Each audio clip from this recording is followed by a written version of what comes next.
वैष्णो देवी का एक ऐसा सच जिसने मेरी जिंदगी बदल दी। मैं एक बहुत गरीब परिवार से हूँ, क्योंकि मेरे माता पिता को छल कपट करके कमाना नहीं आता, इसीलिए घर में सिर्फ खास काम के लिए ही पैसे मिलते थे।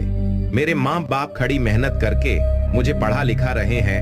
अपने माँ पिता को मेहनत करते देख मुझे बहुत बुरा लगता था, लेकिन मेरे पिताजी कहते थे, बेटा तुम मन लगाकर पढ़ो, तुम्हें हमारा सहारा बनना होगा।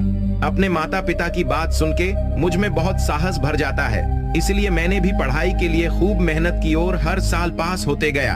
अपने माता पिता के आशीर्वाद से मैं किसी कक्षा में फेल नहीं हुआ, हर साल अच्छे नंबर से पास हुआ। कई सालों की पढ़ाई के बाद मेरी पढ़ाई पूरी हो गई।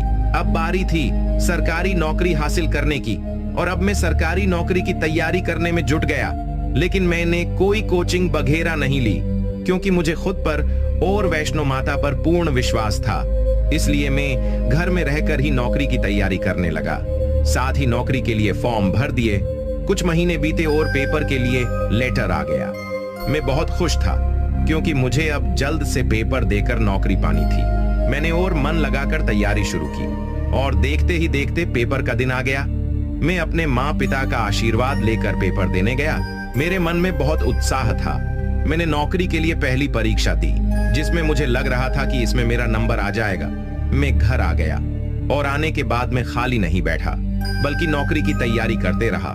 कुछ महीने बाद इस पेपर का रिजल्ट आ गया, जिसने मुझे पूरी तरह निराश कर दिया, क्योंकि इसमें मात्र 2 अंकों की कमी के कारण मैं फेल हो गया।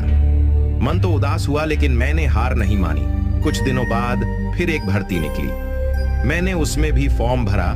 इस बार भी अच्छे से पेपर दिया, लेकिन माता को शायद अभी मेरी नौकरी लगना स्वीकार नहीं था, और मैं इस पेपर में भी कुछ अंकों की कमी के कारण फेल हो गया। फिर मैं माता वैष्णो देवी को याद किया और उनसे मन्नत मांगी कि है माता वैष्णो देवी, मैंने कभी आपसे कुछ नहीं मांगा, लेकिन आज मांग रहा हूँ। मेरे माता पिता ने बहुत दुख झेले हैं, और मैं उनके दुख दूर करना चाहता हूँ। उसके लिए मेरी नौकरी लगना बहुत जरूरी है माता, अगर आप मुझसे प्यार करती हैं तो मेरी नौकरी लगवा दो। कुछ दिनों बाद फिर एक नौकरी निकली और मैंने फॉर्म भर दिया। इस बार मैंने और ज्यादा तैयारी की। कुछ महीने बीते और पेपर की तारीख आ गई। इस बार मुझे माता वैष्णो देवी पर पूर्ण विश्वास था। मैं पूरे आत्मविश्वास के साथ पेपर देने गया। पेपर देकर आ गया। कुछ महीने बाद रिजल्ट आया, जिसने मुझे चौंका दिया।